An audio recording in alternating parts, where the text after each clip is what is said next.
जंगल में कैसे आ गया?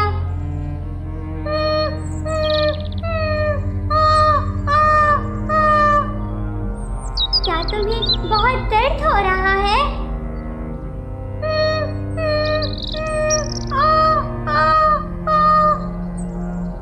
राजकुमारी जैसे कुत्ते से कहती है, कुत्ता उसे भी कू कू कू करने लगता है। वे मानो जैसे कह रहा हो कि उसे बहुत दर्द और तकलीफ हो रहा है। अरे रे रे, इस कुत्ते को मैं इस हालत में नहीं छोड़ सकती। ऐसा करती हूँ, इसे अपने साथ राजमहल में ले चलती हूँ। वहाँ डॉक्टर इसका इलाज करेगा तो ये बिल्कुल ठीक हो जाएगा।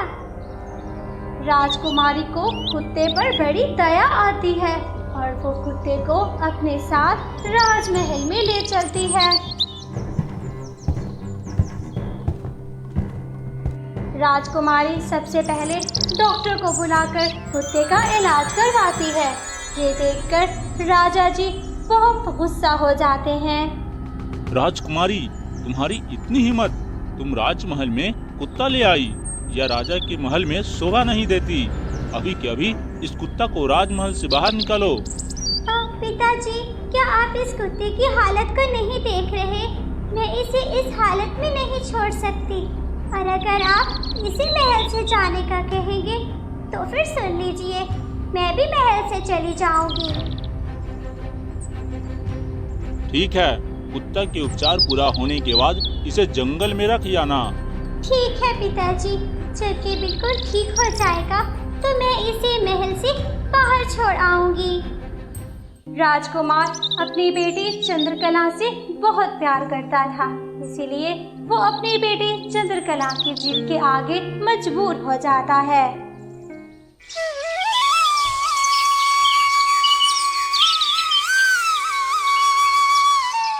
डॉक्टर के इलाज और चंद्रकला की देखरेख से कुत्ता बहुत जल्द ठीक होने लगता है। अरे अरे, अब तो तुम बहुत जल्द ही ठीक हो जाओगे। मैं तुम्हें क्या बुलाया करूं? कोई नाम रखती हूँ तुम्हारा, जिससे मैं तुम्हें प्यार से बुलाया करूं। क्या नाम हो? मोती? नहीं, मोती नहीं। शेरू? अरे ये भी नहीं, ये तो बिल्कुल भी अच्छा नाम नहीं है। रुमझुम नाम तुम पे बहुत सूट कर रहा है। मैं तुम्हें आज से रुमझुम बुलाया करूंगी। बताओ रुमझुम, सही है ना तुम्हारा ये नाम?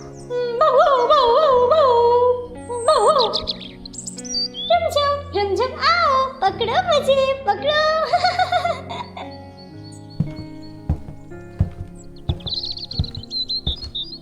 बेटी राजकुमारी, तुम्हें कुछ याद है? तुमने क्या वचन दिया था कि इस कुत्ता को उपचार पूरा होने के बाद इसे जंगल में रख दूंगा? क्या तुम भूल गई क्या?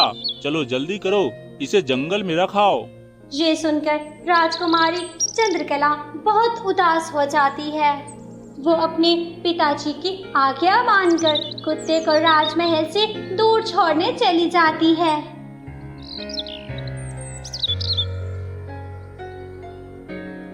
रुमझुम, मैं अब तुम्हें और अपने साथ नहीं रख सकती। रुमझुम, तुम्हें जाना होगा।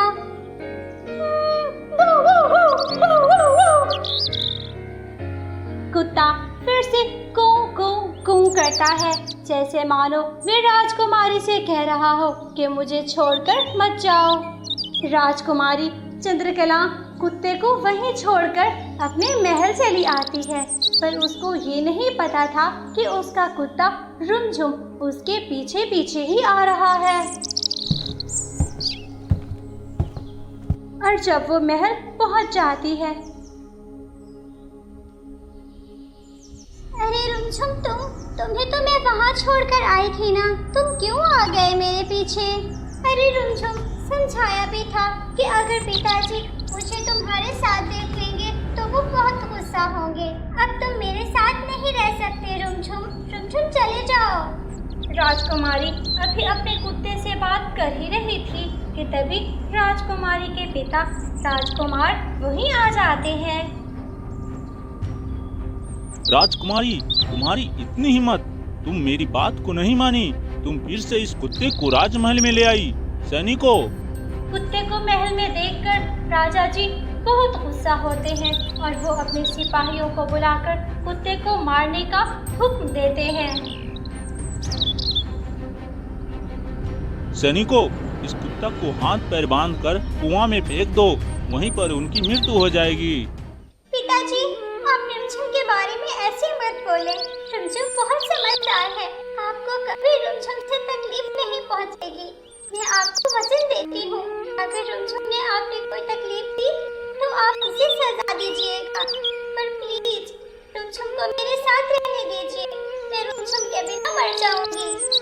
प्लीज पिताजी, आप रुमझुम को मेरे साथ रहने दीजिए। अपनी बेटी चंद्रकला का रोना बादशाह सलामत देख नहीं पाते। वे कुत्ते को महल में रहने की इजाजत दे देते हैं। बेटी चंद्रकला, तुम इस कुत्ते को एक ही शर्त पर महल में रख सकती हो। इसके रहने का प्रबंध महल के नौकरों के पास वाले कमरे में करवा दो। और हाँ, एक बात और, ये कुत्ता हमारे नजरों के सामने नहीं आना चाहिए। अगर तुम्हें मेरी ये शर्त मंजूर है तो इस कुत्ते को रख सकते हो। पिताजी, हमें आपकी ये शर्त मंजूर है। फिर राजकुमारी कुत्ते का रहने का बंदोबस्त नौकरों के पास वाले कमरे में करवा देती है। रुमझुम, अब तुम्हारा यही कमरा है, तुम यहाँ पर रहना। और हाँ, गलती से भी पिताजी के सामने मत जाना, पिताजी वरना तुम्हारे साथ क्या कर बैठेंगे। अच्छा, तो अब मैं चलती हूँ, तुम यही रहना, मैं खुद तुमसे मिलने आ जाया करूँगी रुमझुम।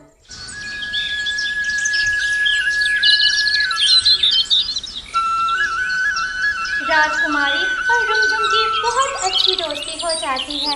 राजकुमारी अपने कुत्ते के बिना एक पल भी ना रह पाती, ये कुत्ता भी राजकुमारी के बिना एक पल ना रह सकता। राजा जी के मना करने पर भी रुमझुम राजकुमारी के कमरे में चला जाता है। अरे रे रुमझुम, तुम मेरे कमरे में कैसे आ गए? अगर तुम्हें पिताजी ने देख लिया तो वो बहुत गुस्सा होंगे। तुम्हें तो महल से निकालेंगे ही, मुझे भी साथ निकाल देंगे। चलो चलो रुमझुम, यहाँ से चले जाओ।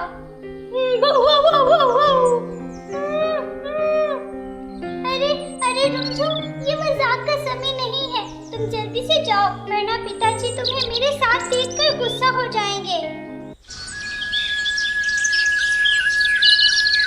इसी तरह कुछ समय बीत जाता है।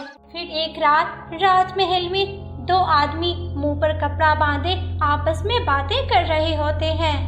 हमें कैसे भी करके इस पूर्णिमा के रात को राजमहल में घुसकर राजा का अपहरण करना ही पड़ेगा।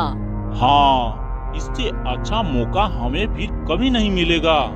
पर उन आदमियों को ये नहीं पता था कि वहाँ पर सो रहा कुत्ता उनकी सारी बातें सुन रहा है। हे भगवान, ये लोग महाराज के मारने के लिए षड्यंत्र रच रहे हैं, लेकिन इनको महाराज ने क्या बिगाड़ा है जो ये लोग महाराज के पीछे पड़े हैं। हाँ हाँ, अब यहीं पर मत रुको, नहीं तो कोई देख लेगा। ठीक है, चलो चलते हैं, फिर मिलते हैं पूर्णिमा की रात को। ये कहकर वो आदमी वहाँ से चले जाते हैं। रुमझुम भी उन्हीं आदमियों का पीछा करते हैं। रात के अंधेरे में वो आदमी कहाँ चले जाते हैं। हे भगवान, ये लोग कहाँ चले गए? इन लोगों का मकसद क्या है जो महाराज को मारना चाहता है? चलो महाराज को कहते हैं। रुमझुम फौरन दौड़ता हुआ राजा जी को उसके मारने के प्लान से आगाह करने जाता है। कुत्ते की आवाज सुनकर राजा की नींद खुल जाती है। तुम्हें कैसे हिम्मत हुआ मेरे कमरे में घुसने का? सैनिकों, अभी इस कुत्ते को बांध कर ले जाओ और जाकर खंजर कुएं में डाल दो। जब राजकुमारी को ये बात पता चलती है तो वो दौड़ती हुई अपने पिताजी के पास आती है।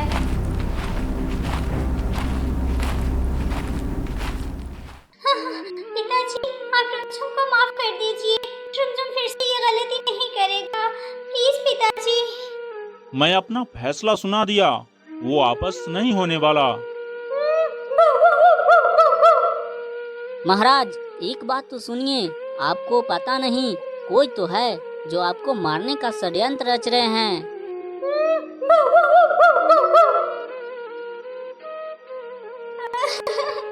रुमझुम, रुमझुम, मैंने तुम्हें मना किया था कि यहाँ मत आना। अब देखो क्या हो गया। पिताजी, पिताजी प्लीज दया खाएं, थोड़ी सी दया करें। पिताजी, पिताजी अगर आपने इसे अंधे कुएं में डलवा दिया तो फिर मैं भी मर जाऊंगी। मैं रुमझुम से बहुत प्यार करती हूँ पिताजी। इस बार राजा जी राजकुमारी की एक बात भी नहीं सुनता और सिपाहियों को इस कुत्ते को अंधे कुएं में डालने का आदेश दे देता है। महाराज महाराज एक बात तो सुनिए महाराज, आपको मारने का षड्यंत्र रच रहे हैं। बेचारा रुमझुम रोता धोता रह जाता है, मगर कोई भी उसकी बात सुनने वाला नहीं था।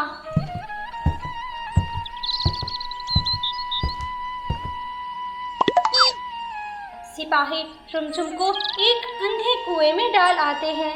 रुमझुम दिन दिन में उस कुएं से बाहर निकलने की कोशिश करता है, पर रुमझुम हमेशा की तरह नाकाम हो जाता है।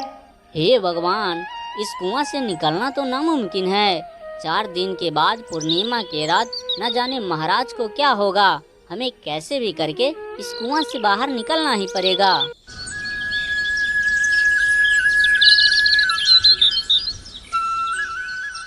फिर 2 दिन के बाद रुमझुम को उस कुएं में कुछ शाखाएं लटकती दिखाई देती हैं। वे देखकर रुमझुम की खुशी का ठिकाना नहीं था। रुमझुम उन्हीं शाखाओं से लटकते हुए अंधे कुएं से बाहर आ जाता है। वो लोग राजमहल में न घुस जाए उससे पहले मुझे जाना पड़ेगा।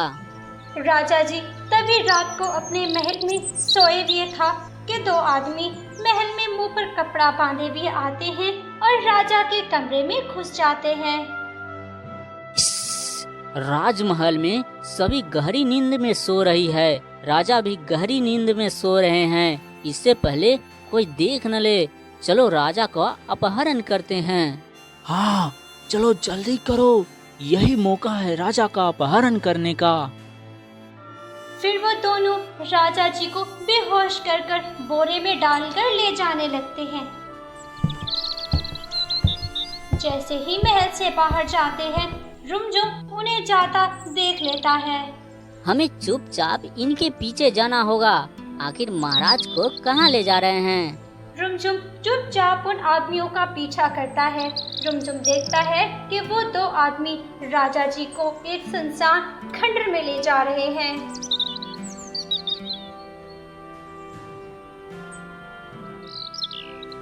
हाँ मंत्री जी, मैं अपना पूरा काम कर दिया। हाँ ये लो तुम्हारा इनाम, अब तुम लोग जा सकते हो। अरे ये क्या हो रहा है? मुझे तो कुछ समझ में नहीं आ रहा है। तभी वो आदमी अपने चेहरे पर से नकाब उतारता है। ये देखकर रुमझुम बहुत हैरान हो जाता है। आज पूर्णिमा की रात राजा को बलि देकर मैं सबसे शक्तिशाली बन जाऊंगा और इस राजमहल पर राज करूंगा। अच्छा, तो ये मंत्री राजमहल को हासिल करने के लिए ये सब षड्यंत्र रच रहे हैं। चंडमुंड, चंडमुंड, मेरे बलि को स्वीकार करो चंडमुंड। रुमझुम चुपचाप राजा के पास जाता है और वो राजा को होश में लाने की कोशिश करता है। महाराज आप उठ जाइए महाराज। अरे मैं महाराज को कैसे होश में लाऊं? तभी राजा जी को होश आ जाता है और वो सब कुछ समझ जाता है। कुछ देर बाद चंडमुंड आने वाले हैं। राजा का बलि देने के बाद राजमहल अपना होगा। मंत्री जी, तुम्हारी इतनी हिम्मत, तुम राजा को मारने का षड्यंत्र रच रहे हो। राजा तुम भी ना, मेरे चतुराई को अभी देखी कहाँ है। फिर सेनापति राजा जी की बलि देने ही वाला होता है कि रुमझुम उसके ऊपर झपट पड़ता है और उसको काटने लगता है। फिर राजकुमारी भी अपने पिता को ढूंढते ढूंढते वहां पर आ जाती है। फिर राजा जी भी सेनापति को कैदी बनाकर सिपाहियों के हाथ भेज देता है। पिताजी, आप ठीक तो है ना? मैं ठीक हूँ बेटी। आज ये कुत्ता नहीं होता तो मैं शायद जिंदा नहीं होता। आज के बाद ये अपना राजमहल में ही रहेगा। तभी अचानक वो कुत्ता सुंदर राजकुमार बन जाता है। तुम राजकुमार कैसे? ऋषि मुनि के श्राप के कारण मैं कुत्ता बन गया था और आज महाराज ने अपना लिया तो मैं श्राप से मुक्त हो गया। ये देख राजा और राजकुमारी बहुत खुश हो जाते हैं। तो दोस्तों, कैसी लगी हमारी कहानी? अगर कहानी पसंद आई हो तो दोस्तों को शेयर करना ना भूलें। और हाँ, चैनल पर पहली बार आए हैं तो चैनल को सब्सक्राइब करना ना भूलें। आपका धन्यवाद।